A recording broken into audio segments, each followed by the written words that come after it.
हरिओम भावांनो आणि बहिणींनो, आज आपण निघालो आहे खूप मोठ्या तीर्थक्षेत्राला. रिक्षातून नाही हो, रिक्षातून बसून चालले सरांना घ्यायसाठी. आपले सर, जिमचे सर, रुपेश सरांसाठी. हे बघा, हुड हुड दबंग दबंग दबंग दबंग हुड हुड. कसा आहे सलमान आमचा?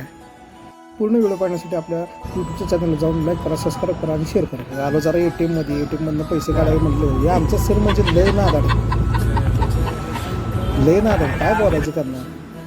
आलं, बसमध्ये बसलो, तिकीट काढलेली होती मस्तपैकी. बोलता बोलता कधी कात्रज जवळ आलो ती पण कळलं नाही. म्हणलं चला आता बाबा पुढची तयारी करूया. आलो कात्रज पशी. हे बघा, आपले सन्माननीय राजसाहेब ठाकरे, आय लव्ह कात्रज. वसंत मोरेंचं कामच लय कडक काम त्या माणसाचं. हे आपलं भारतीय विद्यापीठ. आलो परत स्वारगेट पशी आलं, जरा बरं वाटलं. स्वारगेटच्या बाहेर आल्यावर बघतोय तर काही अर्धा जण मागं होता. गोड्याच्या मागं काहीच नाही. मी बघतोय तर पाय कोणाचे काका पण थाटात उभं राहिलेत. आईला म्हणलं सर ही वेगळं नाटक काहीतरी. लय हसलो आम्ही तिथे स्वारगेटमध्ये. मी पाय कशाला ठेवलेत म्हणजे ह्याच्यात बसायला लागते. आलो समोर नटराज हॉटेलमध्ये मस्तपैकी पनीर पराठा आणि चीज पराठा. हे दोघांनी पण घेतलं. सुट्टीच दिली. परत रिक्षात बसलो.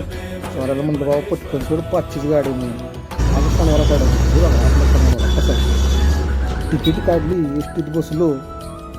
एसटीत 50% आरक्षण असल्यामुळे लेडीज येत का नाही काय थाटात बसतात एकदम. टिपणी काढली, टायरावर पाय टाकला मस्तपैकी. बाबा गाडी चालवत होते. हळूहळू बोलत पोचलो भोसरीपर्यंत. इतकी गर्दी वाढलेली, ती आजी होते त्यांना म्हणलं आमच्या सीटवर बसा. सर पण म्हणले वाट लागली. आज रात्री 9 वाजता आपल्या फायनल डेस्टिनेशनला पोचलो, भीमाशंकर. नादच करायचं नाही. खूप पॉझिटिव्ह वाईब्स होते, खूप पॉझिटिव्ह वाईब्स. इतकं भारी वाटलं रात्री पोचल्यावर तिथं 10:30 वाजता. मित्रांनो, पुढच्या व्लॉगमध्ये सर्व काही तुम्हाला दाखवणार आहे. त्यासाठी लाईक करा, शेअर करा, सबस्क्राईब करा. धन्यवाद.